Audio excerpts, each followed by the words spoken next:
The Lord be with you. A reading from the Holy Gospel according to Luke.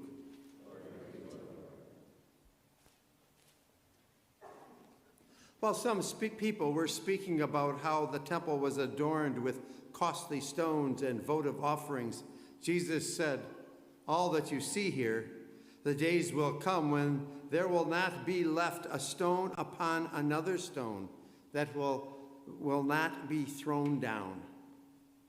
Then they asked him, "Teacher, when will this happen? And what sign will there be when these things are about to happen?"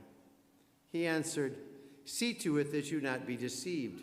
For many will come in my name, saying, 'I am he,' and the time has come. Do not follow them. When you hear of wars and insurrections, do not be terrified, for such things must happen first, but it will not immediately be the end." Then he said to them, "Nation will rise against nation and kingdom against kingdom. There will be powerful earthquakes, famines, and plagues from place to place, and awesome sights and mighty signs will come from the sky. Before all this happens, however, they will seize you and persecute you. They will hand you over to the synagogues and to prisons, and they will have you led before kings and governors because of my name. It will lead to your giving testimony. Remember, you are not to prepare your defense beforehand, for I myself shall give you a wisdom in speaking that all your adversaries will be powerless to resist or refute. You will even be handed over by parents, brothers, relatives, and friends, and they will put some of you to death. You will be hated by all because of my name, but not a hair on your head will be destroyed. By your perseverance, you will secure your lives." The Gospel of the Lord. Praise the Lord, Jesus Christ.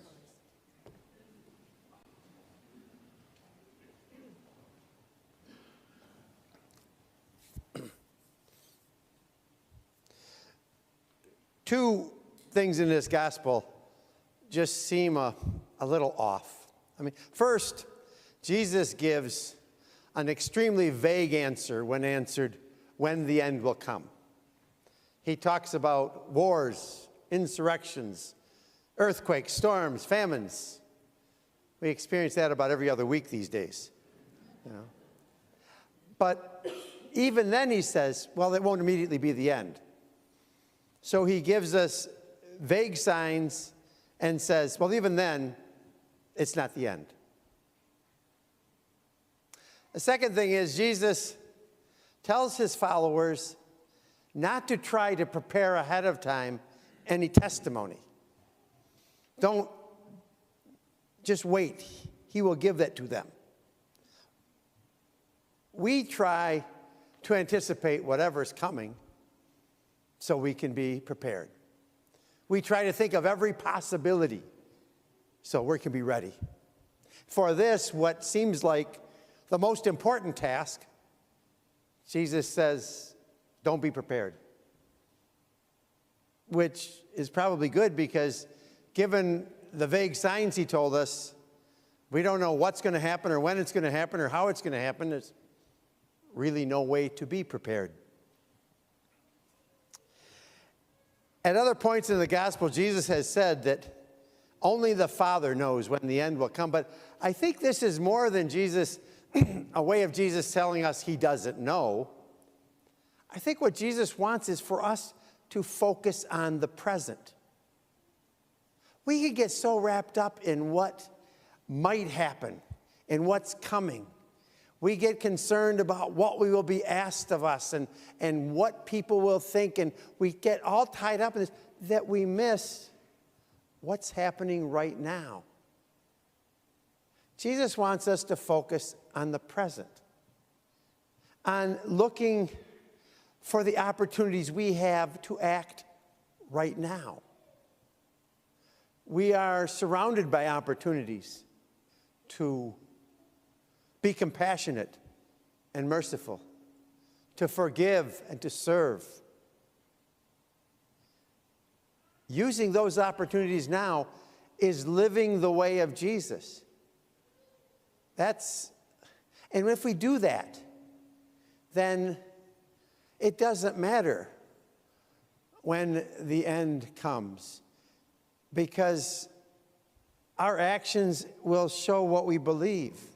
And like Jesus, our words and actions will fit together. And that's the testimony we give all the time.